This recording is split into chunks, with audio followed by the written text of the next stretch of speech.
25 years. That's how long it had been since anyone outside my community had looked inside my mouth. And when Dr. Whitman finally leaned back in his chair, pulled down his mask, and looked me in the eyes, what he said to me changed everything I thought I knew about my life. I'm going to tell you exactly what he said, but I need you to hear the whole story first, because without it, his words won't mean what they meant to me. Before I begin, I want to ask you for one small favor. If stories like mine mean something to you, please take a second to hit that like button and subscribe to this channel, because it truly helps these stories reach people who need to hear them. And I'm always curious about who is listening, so please leave a comment and tell me where in the world you're watching from. Whether you're on a farm in Ohio, in an apartment in London, or riding a bus somewhere in the Philippines, I read those comments, and knowing you're out there makes an old woman feel a little less alone. Now, let me tell you my story.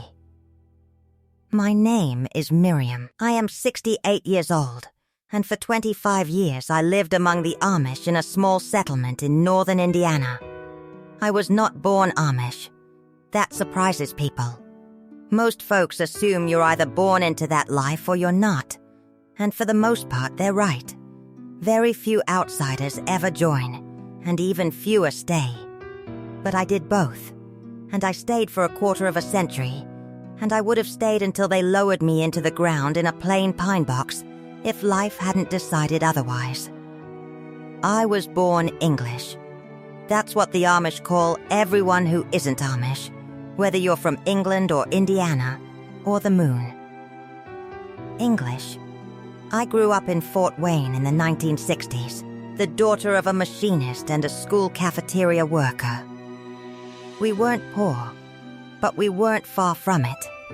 My childhood smelled like motor oil and government cheese, and my teenage years smelled like cigarette smoke and trouble. I won't pretend I was a good girl, because I wasn't. By the time I was 38, I had 2 failed marriages behind me, no children, a bankruptcy, and a habit of running from everything the moment it got hard. I was working as a waitress at a truck stop off Highway 30, pouring coffee for men who looked through me like I was made of glass, and going home every night to an apartment where the loudest sound was the refrigerator humming. I tell you all this not because I'm proud of it, but because you need to understand what kind of woman walked into that Amish produce stand on a hot August morning in 1998. A broken one. A tired one. A woman who had stopped believing that life had anything left to offer her, except more of the same. The produce stand belonged to a family called the Bontrages. I had stopped there on a whim because my car was overheating, and I saw a hand-painted sign that said fresh peaches. And I thought, well, if I'm going to sit here waiting for my radiator to cool down, I might as well eat a peach. An old woman ran the stand that day. Her name, I would learn, was Edna Bontrager, and she was 71 years old, with hands like tree roots and eyes the color of creek water. She wore a plain lavender dress and a white prayer covering, and when she handed me that peach, she looked at me. Not through me. At me. It had been so long since anyone had really looked at me that I nearly cried right there in the gravel.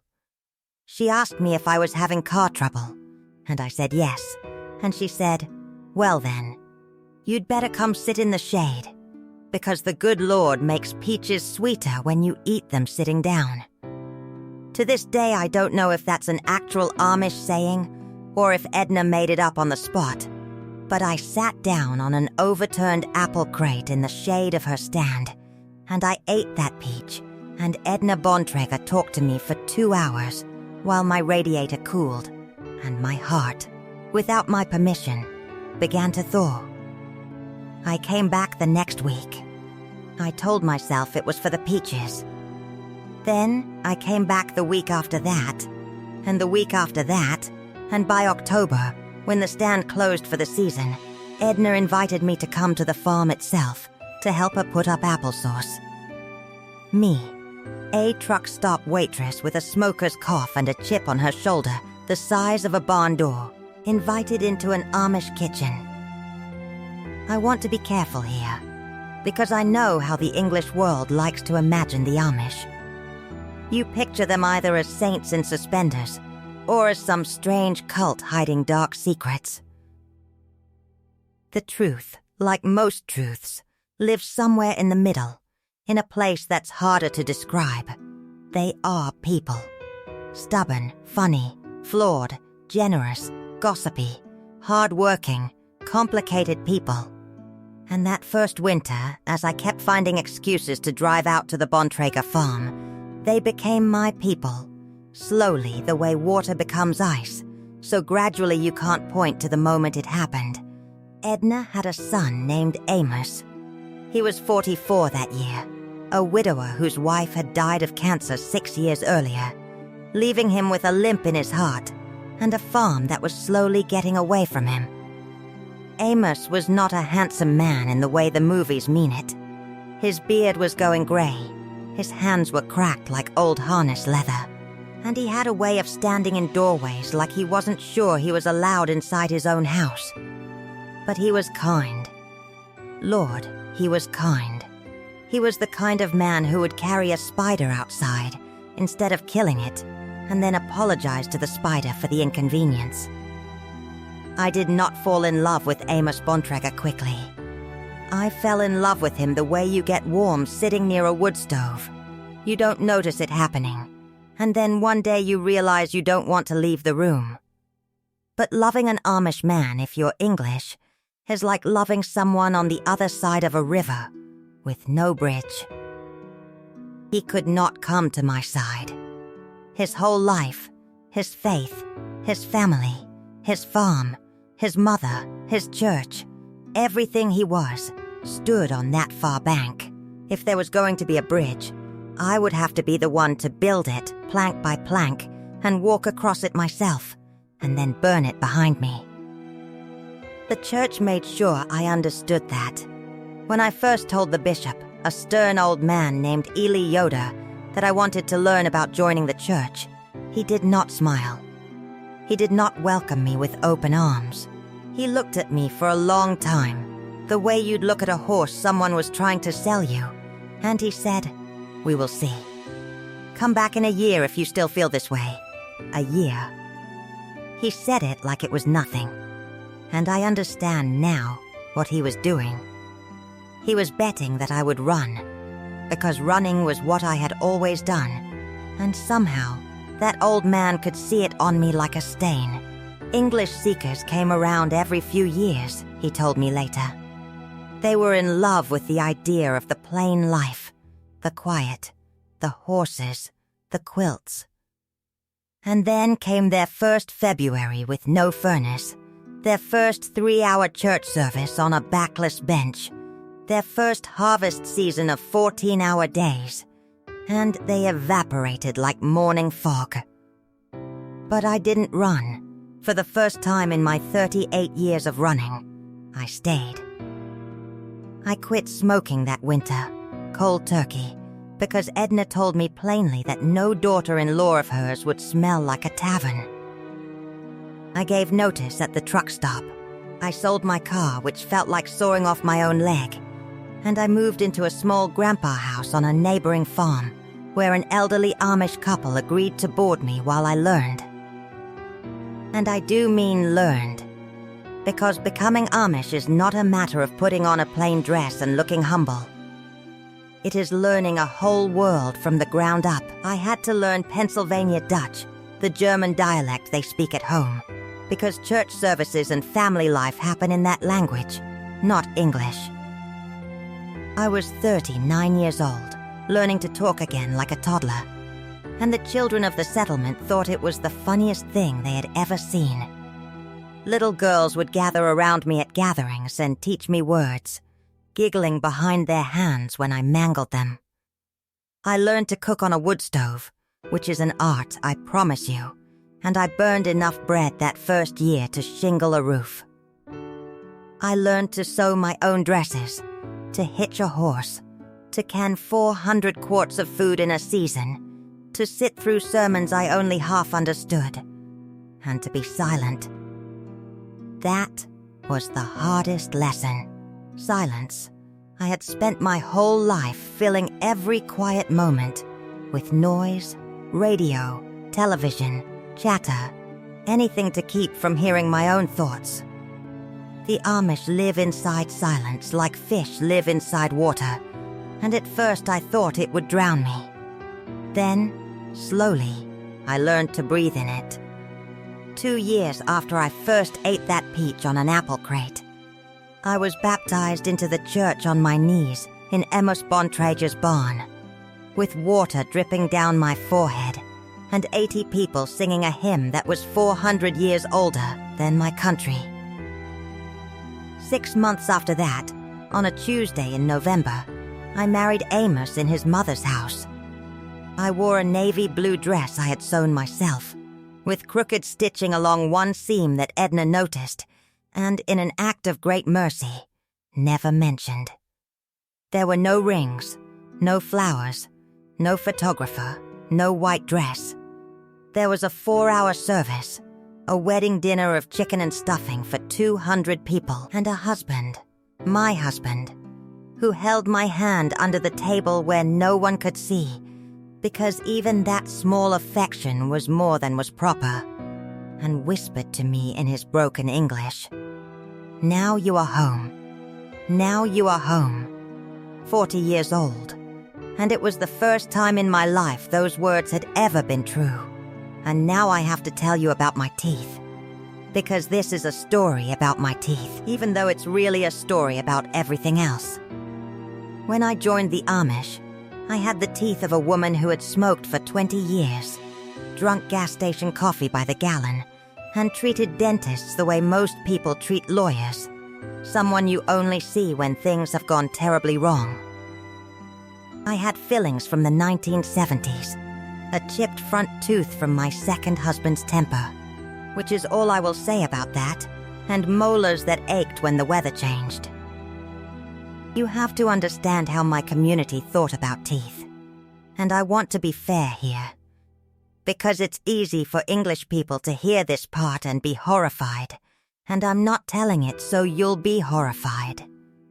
I'm telling it so you'll understand.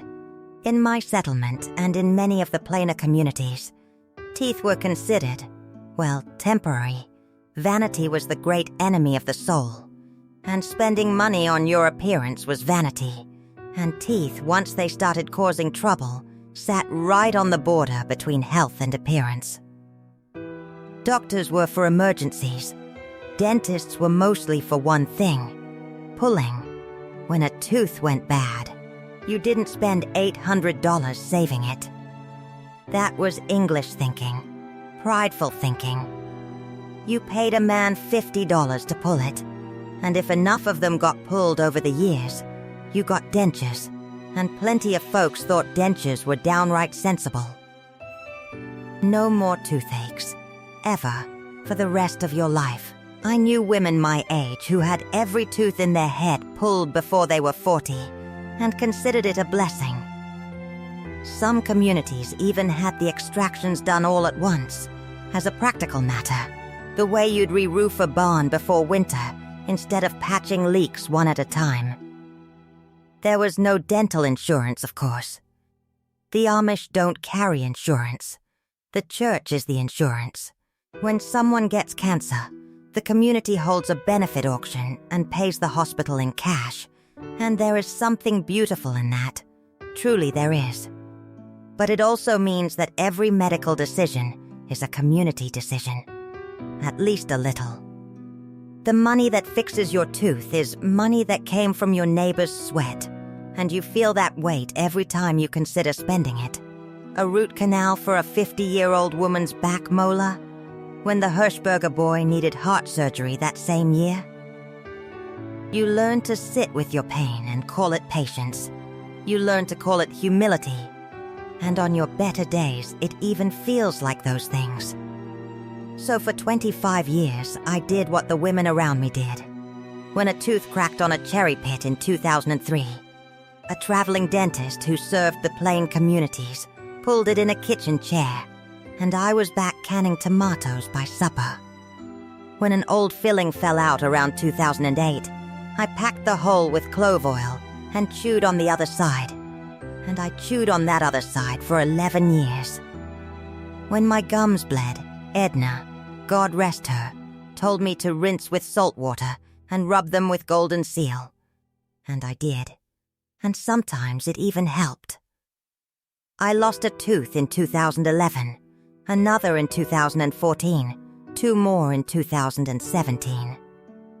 Each time the traveling dentist, or later his son, came with his folding chair and his pliers and his little tank of numbing gas, and each time I told myself it was fine. Everyone chews carefully past a certain age. Everyone covers their mouth a little when they laugh, and here is the thing I need you to understand. The thing that took me years to be able to say out loud. I was not unhappy.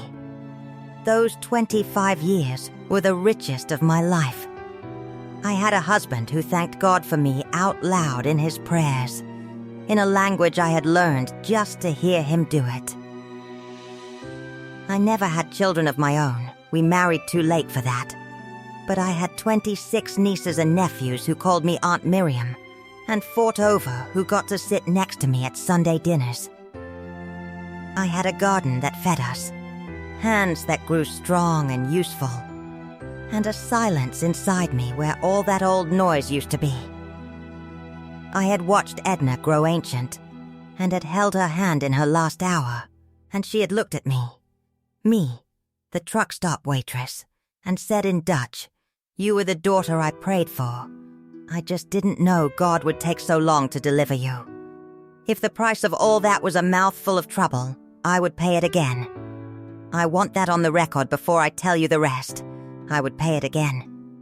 But life, as I said at the beginning, had other plans. In the spring of 2023, my Amish began to lose weight. He was 69 that year, still splitting wood, still walking the fence lines, and at first we joked that he was finally getting his boyish figure back. Then he started leaving food on his plate. My Amish, who had once eaten 7 pieces of my crooked crust rhubarb pie in a single sitting, just to make me feel better about the crust. Then came the night I woke up and found him sitting on the edge of the bed in the dark, holding his stomach, and when I lit the lamp, his face was the color of old candle wax. Pancreatic cancer. Stage 4. The English doctor in Goshen said the words gently, but there is no gentle way to hand someone a stone that heavy. The community did what the community does. There was a benefit haystack supper and an auction that raised $31,000. Casseroles appeared on our porch like the ravens feeding Elijah.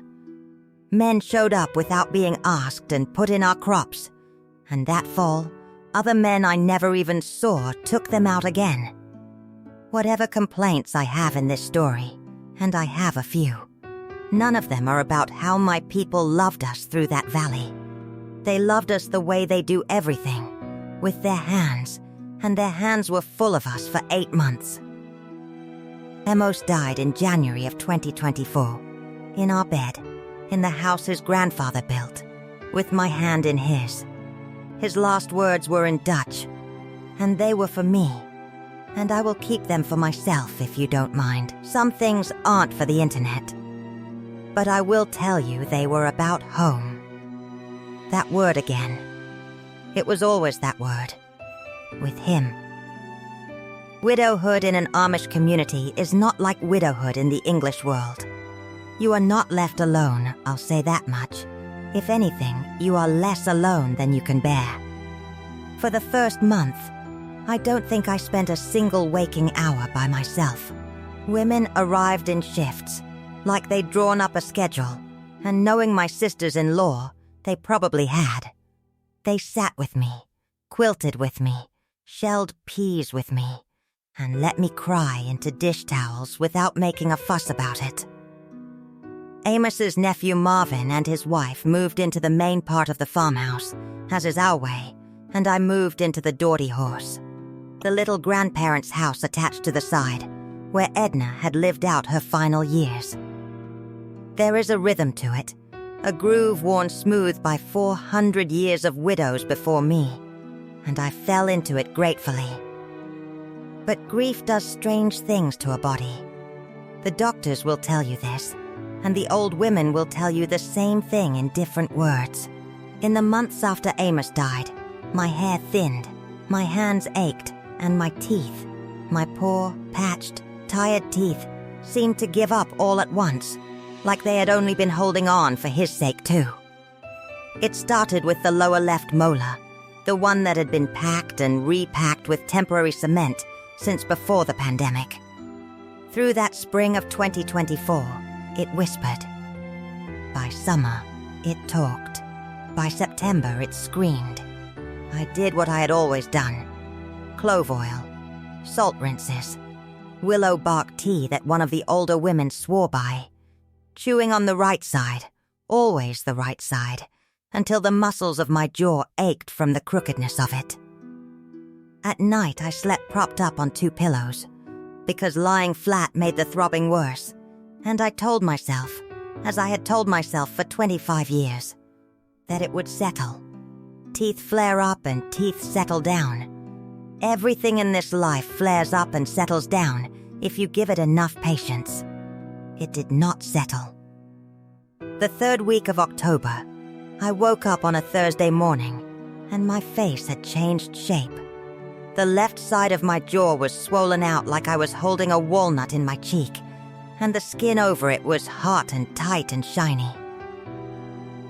When I swallowed, it hurt all the way down. When I pressed my tongue against that molar, a taste rose up in my mouth that I will not describe to you, except to say that I knew, the way you know a storm is coming by the smell of the air, that something inside me had gone very wrong.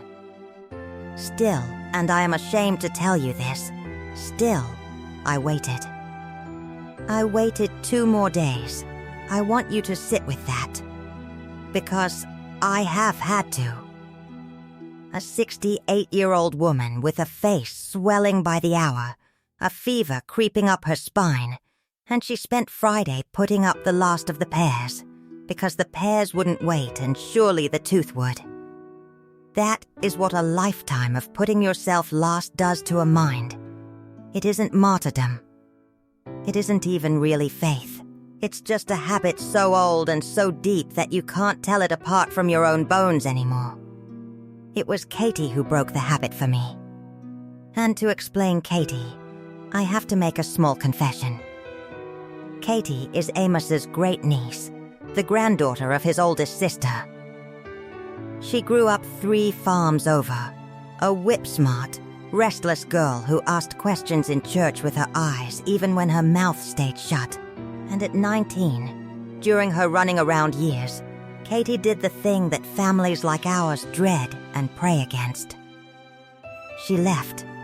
Not just left, but left after baptism, which in our church means the ban. Shunning. Her own parents could not take $1 from her hand or share a table with her. I will not debate the rightness of it with you today. It is a wound our people carry on purpose, believing it a kindness of last resort, a way of loving someone back home. I will only say that it is a heavy thing to watch, and heavier to practice. Katie became a nurse, an emergency room nurse, in Fort Wayne, the very city where I began. And here is my confession. For 11 years, I kept a correspondence with her that I did not advertise. Letters, at first, tucked into envelopes addressed from her side, in a false name we both found funny. Then, after Amos got sick, phone calls from the community phone shack down the road. Me standing in that little wooden booth in the dark with the receiver pressed to my prayer covering. listening to Katie explain what the doctors had said in words I could hold on to. I was careful. I never broke the letter of the ban, never took a thing from her hand, never sat at a table with her. But I bent it, friends. I bent it the way you bend a sapling. Gently, constantly, and without apology. Because I had been English once, and I knew what it was to be on the outside of a lighted window, and I could not, would not, add my shadow to the darkness around that girl. Katie called the phone shack every other Sunday evening, and by God's own providence, that swollen-faced October weekend was her Sunday. Marvin's boy came running to fetch me, and I walked down the road in the cold with my shawl over my head and my jaw pounding like a second heartbeat, and I picked up that receiver, and Katie said, "Aunt Miriam, you sound funny." And I said, "Oh, it's nothing. Just a tooth acting up." And there was a silence on that line that I can only describe as professional. She made me describe it. The swelling, the fever, the taste, the trouble swallowing. And then this girl, this shunned girl, this child of my heart standing in some bright English kitchen 90 minutes away, said words to me that no one in 25 years had ever said to me about my own body. She said, "Aunt Miriam, listen to me carefully. This is not a tooth acting up.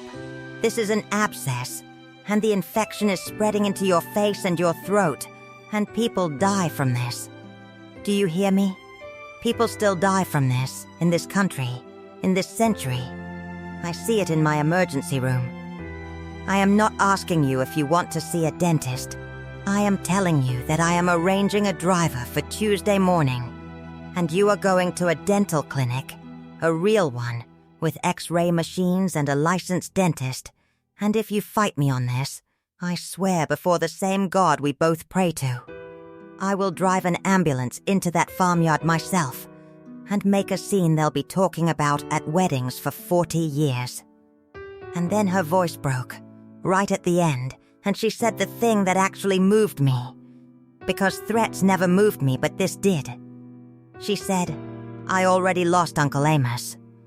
You are not allowed to die of a toothache, Aunt Miriam. You are not allowed." I stood in that phone shack a long time after we hung up. The wind was pushing at the door. Somewhere down the road, a buggy went by, wheels crunching, hooves on gravel, the most ordinary sound in my world. And I thought about Amos holding his stomach in the lamplight, waiting months to mention it, being patient, being humble, being quiet. And I thought, not for the first time, but for the first time out loud in my own head, our patience is beautiful. And sometimes, our patience kills us. I went home and I told Marvin and his wife that on Tuesday I was going to Fort Wayne to see a dentist, a real one. They blinked at me, and Marvin said, "The pull man comes through in 3 weeks." And I said, "In 3 weeks I'll either be better or I'll be in the ground." And I watched his wife's eyes go to my swollen face, and she said quietly, "In Dutch, let her go, Marvin." So that was settled. The Amish argue less than you'd think. When a thing is plainly true, we mostly let it be true. Monday night, I hardly slept. Some of it was the pain, which by then had its own pulse, its own weather. But some of it, and this is the part I want to be honest about, some of it was fear of a different kind. I had not sat in an English medical office as a patient, alone in 25 years. Amos's cancer had taken us into hospitals. But I had been the wife then, the one in the plain dress sitting in the corner chair, holding the coats. This was different. This was my body, my mouth, my quarter-century of clove oil, and pulled teeth and making do. About to be laid open under a bright light in front of a stranger, with a mirror. I lay in Edna's old bed in the Doherty horse, and I felt, of all things, ashamed. Ashamed of my own teeth. I ran my tongue over the gaps and the rough-patched places, the landscape of my mouth that I knew like my own garden, and for the first time I saw it, or imagined I saw it, the way an English dentist would see it. I imagined him wincing. I imagined him calling in a colleague. Come look at this. I imagined that word they use, neglect. Such a clean, cold little word. I had heard English people use it about us before. About our schools, our medicine, our children's bare feet. And it had always made my back stiffen. Because they didn't understand. They saw the missing tooth but not the benefit auction. They saw the plainness but not the plenty. And yet here I was at 3 a.m, doing it to myself, wincing at myself with a stranger's imagined eyes. I finally got up before dawn, lit the lamp, and did the only thing I know to do with a fear that big. I put it in the middle of the kitchen table, so to speak, and looked at it while my hands worked. I made bread I couldn't chew. I wiped counters that were already clean. And around 6, I sat down and read the 91st Psalm, the one about the fowler's snare and the wings, the one I'd read the morning of Amish's funeral, and I said, well, Lord, you've seen worse than my molars. And that would have to do for courage, because the driver came at 7. Our driver was a retired Englishman named Gary, who hauled Amish folks around 3 counties in a 15-passenger van, and knew more about our communities than some of our own teenagers. Gary talked the whole 90 minutes, bless him, about his grandchildren and the price of diesel, and a hip replacement he was very satisfied with. And I was grateful for every word, because it meant I didn't have to say any. Katie had arranged everything. The clinic was on the north side of Fort Wayne, a low brick building with a parking lot full of cars, and a sign with a cartoon tooth on it. A smiling cartoon tooth, which struck me as a strange thing. A tooth that happy. Katie was waiting outside on the sidewalk, in her nurse's scrubs, because she'd come straight off a night shift to be there. And here I must tell you something about the ban, because people always ask. I could not embrace her. 25 years of vows stood between my arms and that girl. So, we stood on that English sidewalk a foot apart, and she looked at my swollen face and her chin trembled, and she said, "Hi, Aunt Miriam," and I said, "Hello, Katie girl," and we let our eyes do what our arms couldn't. English people walked past us on both sides, having no idea they were walking through the middle of a sacrament. The waiting room nearly undid me. I want to laugh about it now, and mostly I can. But imagine, if you're able, walking out of 1850 and into a dental office in 2024. There was a television playing on the wall with nobody watching it. There was music coming from the ceiling. There was a screen where I was supposed to check myself in, and a young woman at the desk who, when she saw me standing helpless in front of it in my black bonnet and shawl, came around the counter and did it for me without making me feel foolish. And I have prayed blessings on that girl every night since. The forms wanted to know things I had no answers for. Insurance carrier, primary physician, date of last dental exam. Katie sat beside me, one careful empty chair between us, and helped me answer. When we got to date of last dental exam, I said, "Well, the pull man came in 2021. Does that count?" And Katie was quiet for a second and then said, "We're going to write 1999, and she wrote it. And I watched her write it, that number, and something about seeing it in ink made my ears go hot. 1999. A year when there were still phone booths. A year when some of the people in that waiting room had not been born. They called my name, Miriam Bontraker, and half the waiting room looked up at the sight of me, and I walked through that door the way you walk into cold water. All at once, because slowly would have been worse.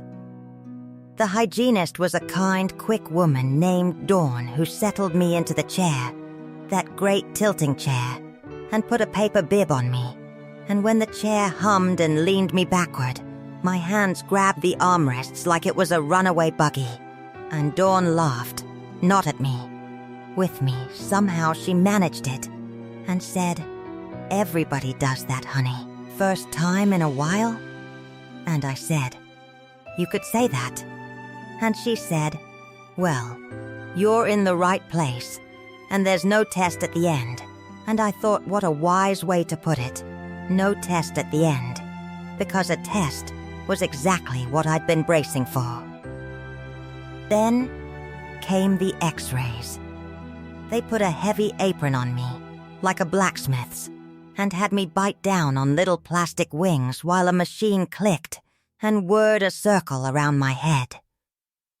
25 years of my mouth's secret history, written in shadow and bone, captured in about 4 minutes. Technology is a strange grace. Our people keep it at arm's length for the sake of our souls, and I still believe there's wisdom in that, I do.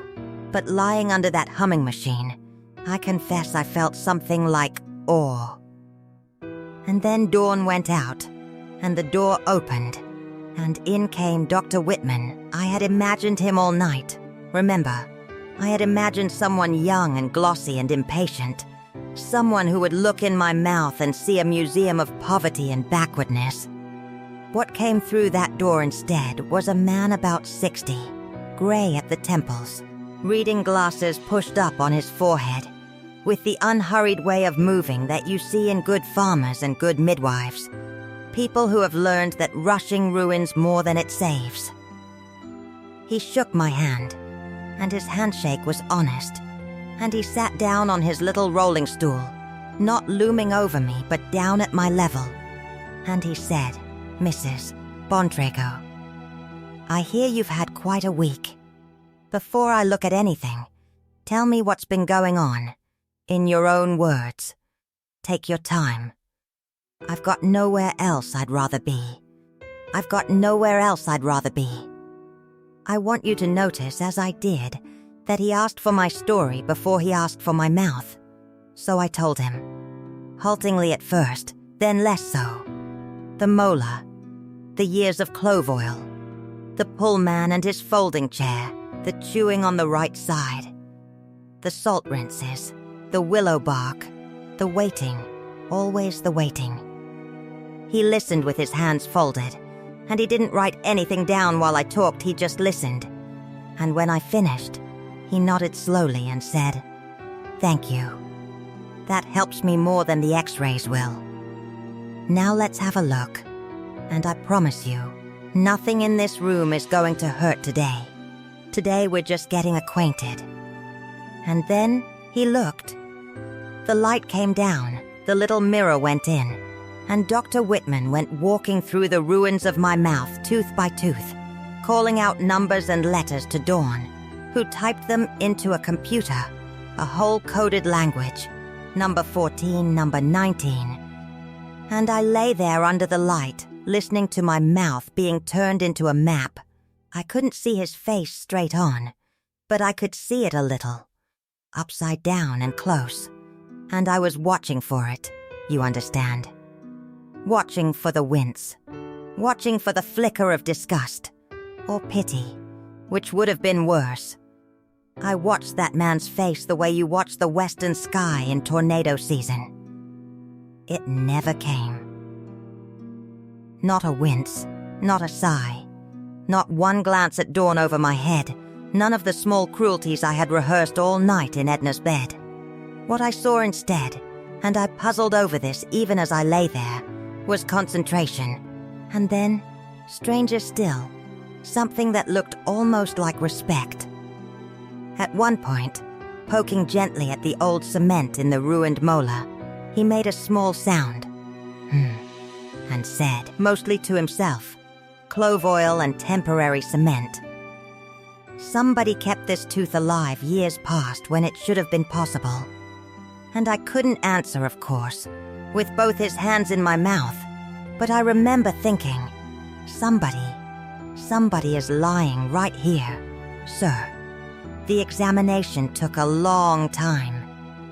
He measured my gums with a tiny probe, calling out more numbers. He pressed along my swollen jaw with his thumbs, gently, watching my eyes for the pain instead of asking. He looked at my tongue, my throat, the hinges of my jaw. He looked at that chipped front tooth, the one from my second husband, for what felt like a moment longer than the others, and said nothing, and asked nothing. And I was grateful in a place so deep I couldn't have named it. Then he rolled back, pulled off his gloves and said, "All right, let's look at these pictures together, and I want you to see everything I see. No secrets in this room." He turned the big screen toward me, and there was my skull.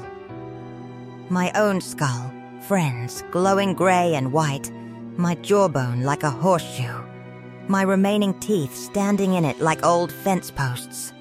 Some straight, some leaning, some simply gone dark gaps where the pullman's pliers had been. And down in the lower left, at the root of that screaming molar, a dark cloud in the bone, round and wrong. And even I, who had never seen an X-ray of anything, knew it on sight, the way you know rot in a beam. "That's the abscess," he said quietly. "That dark area is infection eating into your jawbone, and your niece was right to raise the alarm. Another week or two, and this becomes a hospital matter. A serious one." He was quiet for a moment, letting me look at my own bones. Then he walked me through the rest of the map. 11 teeth gone, several more failing, old fillings from the 70s, cracked and leaking, bone loss along the gums, gum disease, well advanced. Years of chewing on one side had worn the right side down and strained the jaw joint. He named it all in a level voice, no scolding in it. The way a builder walks you through an old house. Here's what's sound. Here's what's tired. Here's what has to go. And then he came to the end of the list, and he took his reading glasses off, and he looked at me. And this is the moment. This is what I promised you at the beginning. Because I had braced all night for a verdict, and what I got instead, I will carry to my grave. Dr. Whitman looked at me, and he said, "Mrs. Bontrager, I've been doing this for 34 years. I've seen tens of thousands of mouths, and I need to tell you what I actually see when I look at yours, because I have a feeling it's not what you think I see." He said, "I don't see neglect. I want that word off the table right now, because I suspect you carried it in here with you. Neglect is when nobody cares. That is not what happened in this mouth. Everywhere I look in here, I see somebody fighting. I see a tooth that should have been lost 15 years ago, held together with clove oil and stubbornness. I see extractions done cleanly, and gums that healed strong, because somebody rinsed with salt water every day like it was a prayer. I see a right side worn down flat, because somebody spared the left side for years, carefully, deliberately, meal after meal after meal. Do you understand what I'm telling you? Your mouth is not a story of carelessness. Your mouth is the story of a woman who took care of everything she had, with everything she had, and the only thing she was never given was help." And then he leaned forward a little, and he said the words. He said, "These aren't neglected teeth, Mrs. Bontrager. These are faithful teeth. They served you for 25 years, with almost nothing to work with. And so did you. You kept every single thing alive that could possibly be kept alive. Your teeth included. The only patient you ever gave up on was yourself. And that stops today, in this chair, because for once in your life, you are going to sit still and let somebody take care of you." Faithful teeth. These are faithful teeth. Friends, I need to stop here for a moment, because I want to tell you what happened inside me when he said that, and I want to get it right. I did not cry prettily. Let's be honest about that first. There is a kind of crying that sneaks up on a person after 68 years of holding, and it is not a Hallmark card. It came up out of me from somewhere below the abscess, below the jawbone. Some cellar of the soul I didn't know had a door, and I sat in that tilting chair in my plain dress, with the paper bib on my chest, and I wept like the flood. Dawn quietly put a box of tissues on my lap and stepped out. Dr. Whitman didn't step out. He just sat there on his little stool with his hands folded, at my level, and let it happen, like a man waiting out a rainstorm under a good roof, in no hurry at all. Because here is what he could not have known, and what I have thought about every day since. In my whole life, English or Amish, no one had ever looked at the worn-down, patched-up, gap-toothed evidence of my years and called it faithful. My people, God loved them, praised endurance, but silently you were expected to endure, so no one remarked on it, any more than you'd praise a fence post for standing. And the English world, the one I'd left, had only ever looked at women like me. Poor women, tired women, women with bad teeth, and seen a punchline. Trailer trash, they said in my waitressing days. I had heard it through the kitchen window. And now, here was this man with his reading glasses and his 34 years holding up an X-ray of the hardest quarter-century of my life, all its losses right there in black and gray, and telling me that what he saw in it was faith. He saw the clove oil and knew it was love. Do you understand? He read my mouth the way I read a quilt, and he saw every stitch. When I could speak again, I said something to him that I hadn't planned. It just came out. I said, "My husband died in January." And he nodded, as if that explained everything, and maybe it did. And he said, "Then he was a fortunate man, because I can see right here." And he tapped the screen, 25 years of what you do for the people you love. Let's get you well. And then, because life does have a sense of humor, he put his glasses back on, all business, and said, "Now, the bad news is that molar cannot be saved, and the infection needs antibiotics starting today. The good news is, you've got better bone than half the 50-year-olds I see, which tells me your teeth may have had a hard life, but the rest of you was built in a blacksmith shop." And I laughed. With my swollen face and my tissue box, I laughed for the first time since January, and it hurt my jaw. And I didn't care. I found out later, from Katie, one more thing about Dr. Whitman that I'll share because it belongs in this story. His own grandmother had been raised plain, old order Mennonite, up in northern Michigan. She'd had every tooth pulled at 43, the sensible way, the way I told you about. He grew up watching her take her teeth out at night and put them in a glass by the bed. And once, when he was a boy, he asked her if it hurt, and she said, only the once. He told Katie, when she thanked him in the hallway, that he'd gone into dentistry because of that glass by the bed. Only the once. He said he'd spent 34 years trying to build a world where no grandmother ever had to say that again. So you see, when I sat down in his chair, I was not a curiosity to that man. I was a letter he had been waiting his whole life to answer. Now, I know how these stories usually go on the television. The music swells, the woman gets a brand new smile in a single afternoon, and everyone cries in slow motion. Real life is slower and more expensive, and I want to tell you the real version. Because the real version is better, even though it's harder. The molar came out 2 days later, once the antibiotics had knocked the infection back. And I will tell you, after a lifetime of kitchen chair extractions, being numbed properly in a clean room, by a man who told me what he was doing before he did it, and who stopped every minute to ask, "Still with me, Mrs. Bontracker, Well, I lay there thinking of all the women I knew, all my sisters and neighbors back home, gripping their aprons in kitchen chairs, and I made a promise to myself in that dental chair that I'll tell you about in a minute. Then came the plan. And the plan was long. Deep cleanings, in quarters, for the gum disease, 4 visits, 2 more teeth that couldn't be saved, fillings replaced, the old cracked ones from the Carter administration, as Dr. Whitman put it.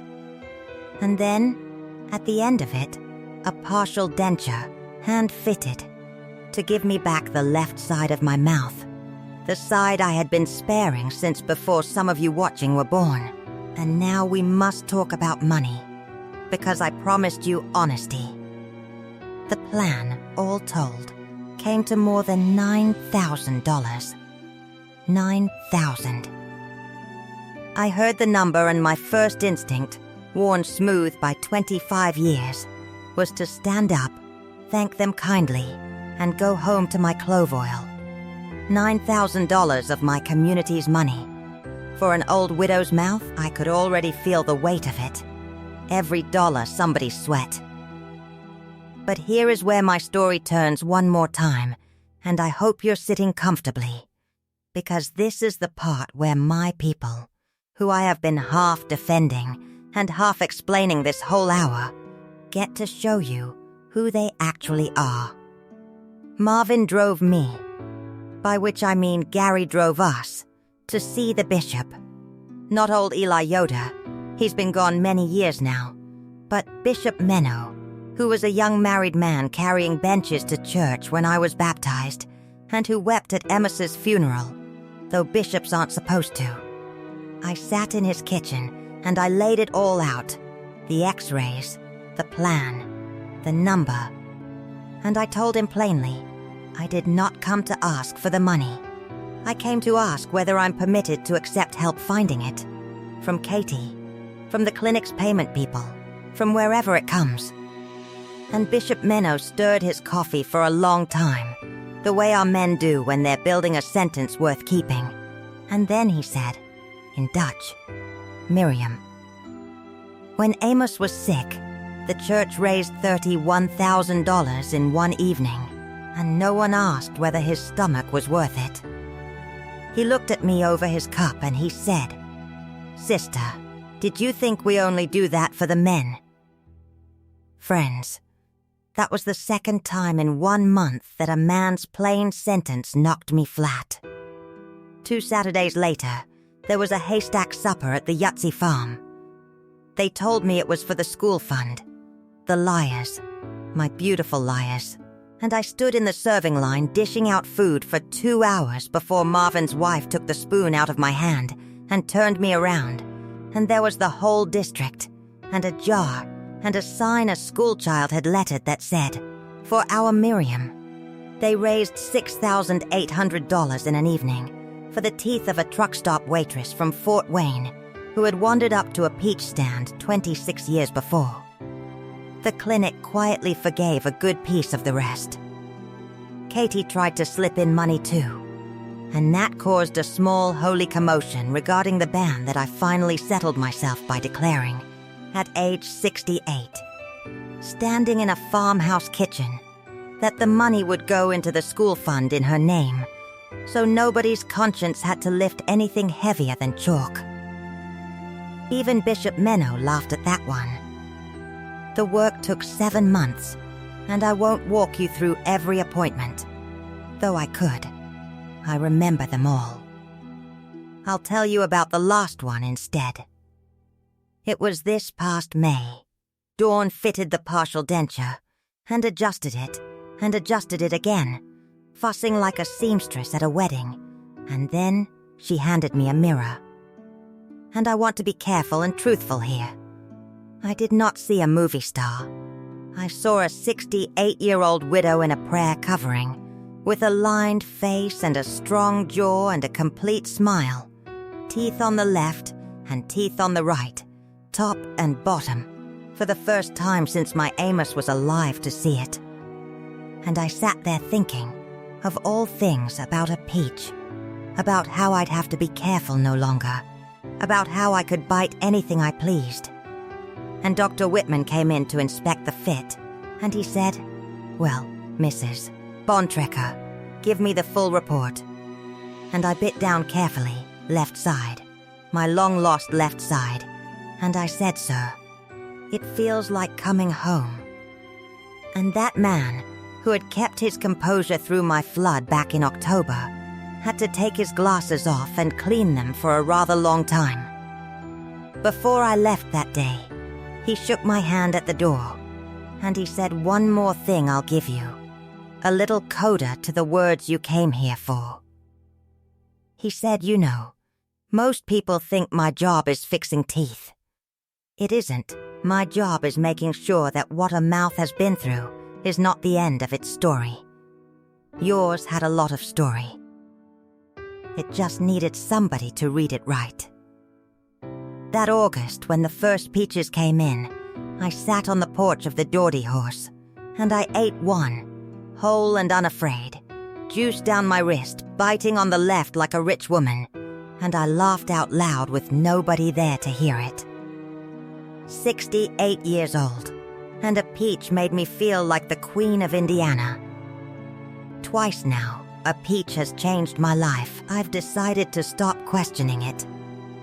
Now, I told you I made a promise to myself in that dental chair, and I keep my promises, so let me tell you how this story is still going. The Tuesday after my molar came out, I was at a quilting at the Troyer place, and I noticed the way you notice a thing for the first time that's been in front of you for decades, that Fanny Troyer, who is 62, was holding her needle on the right and her jaw on the left. And I asked her, straight out, in front of everybody, "How long has that tooth been talking to you, Fanny?" And the room went quiet the particular way our rooms go quiet. And Fanny said, "Oh, it comes and goes," and I said, "Fanny Troyer." I have heard that sermon before. I preached it to myself for 25 years, and I nearly died of a toothache in the year of our Lord 2024. So you will not comes and goes me. Well, you could have heard a pin drop into a haystack.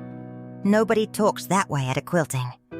But I had decided, somewhere between the abscess and the peach, that I was too old, and had buried too much to keep being polite about things that put my sisters in the ground early.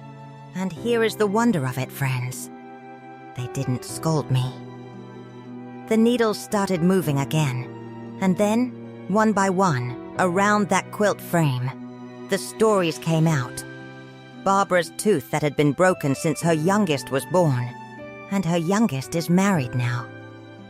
Old Mrs. Schlabach, who hadn't chewed meat properly in a decade, and had simply stopped mentioning it. Lavina, 41 years old, who confessed she'd been planning to have the pull man take 4 teeth in the spring, because it was cheaper than fixing 2. A whole quilt frame of women. The strongest women I know. Women who can birth calves and bury husbands and feed threshing crews of 40 men.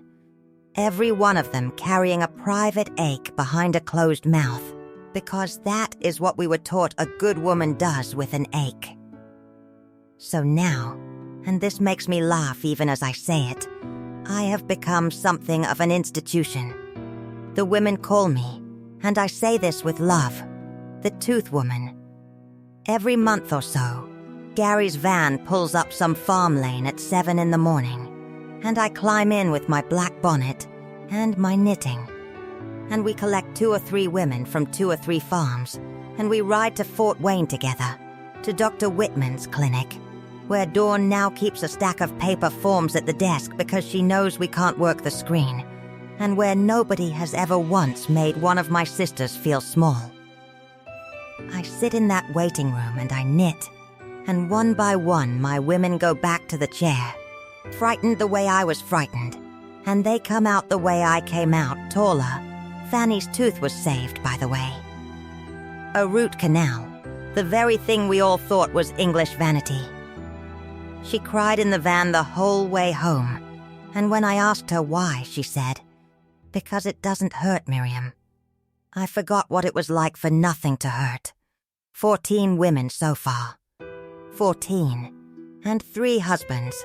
Because the men started getting curious, and pride comes in every gender, but so does relief.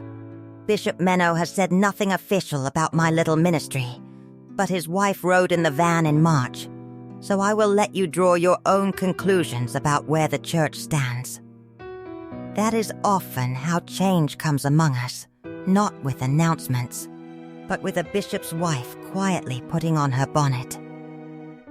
And so we come to the end of it, or at least to today, and if you'll allow an old woman a few minutes more, I want to tell you what I think it all means, because I have had a lot of hours in a van and at a quilt frame to think about it. I do not tell this story so that you will think poorly of the Amish. I hope by now you know better.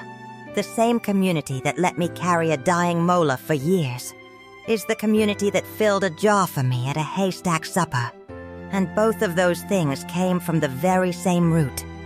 A people trying, imperfectly, like all people, to live small before God and large toward each other. I have no regrets about walking across that river. If I were 38 again, standing at that peach stand with my overheated radiator and my overheated life, I would do it all again, every plank of the bridge. But I have learned something in my 69th year that I wish someone had stitched into my first plain dress, and it is this. There is a lie that hides inside virtue, and it is the most respectable lie in the world. It tells the patient woman that her pain is patience. It tells the humble woman that her need is pride. It tells the faithful woman that taking care of herself is stealing from everyone else. That lie is not Amish, and it is not English. I have seen it in prayer coverings, and I have seen it in truck stops. It speaks Dutch, and it speaks English, and it speaks whatever language your grandmother spoke, and it kills women slowly, everywhere, in every kind of dress. And sometimes, God is merciful, and He sends somebody to call the lie by its name. Sometimes it's a shunned niece on a phone line in the dark, saying, "You are not allowed to die of a toothache." And sometimes it's a gray-haired stranger on a rolling stool, holding the X-ray of your hardest years up to the light and saying the words I promised you, the words I will hear until my last hour. These are not neglected teeth. These are faithful teeth. The only patient you ever gave up on was yourself, and that stops today. So here is what I want to leave you with. You who are watching this in your car, or your kitchen, or your bed at midnight with the phone light on your face, somewhere in your body, or your heart, or your house, there is a molar. You know the one I mean. The thing that has been whispering for years, that you have packed with clove oil and patience. The thing you keep meaning to see to after the pears are put up, after the busy season, after everyone else is taken care of. I am asking you, one stranger to another, as somebody who waited 25 years, do not wait for the swelling. Make the call. Sit in the chair. Let somebody read your story right. Your teeth, your body, your heart, whatever it is, they have been faithful to you. Be faithful back. And when you do, may somebody meet you there the way Dr. Whitman met me. At your level, in no hurry at all, with nowhere else they'd rather be. Those people exist. I found one at 68. It is never ever too late to be taken care of. Thank you for sitting with me this long. It is no small thing in this loud world to give an old woman an hour of your quiet, and I don't take it lightly. If this story touched something in you, please press that like button, because it truly does help more people find their way to these stories. And if you haven't yet, subscribe to the channel and ring that little bell so you won't miss the stories still to come. And believe me, after 68 years, I have a few more in the cedar chest. And please, do an old woman the kindness I asked for at the beginning. Go down to the comments and tell me where in the world you're listening from. And tell me this too, if you're willing. What is your mola? What is the one thing you've been enduring that you're finally ready to see to? I read those comments in the evenings, and I pray over more of them than you'd guess. And if you know a woman or a man who has been carrying an ache behind a closed mouth, being patient, being humble, being quiet, share this story with them. Sometimes a person just needs to hear a stranger say the words. You are not neglected. You are faithful. And it's your turn in the chair. Until next time, this is Miriam. God keep you, wherever you are, and go eat a peach.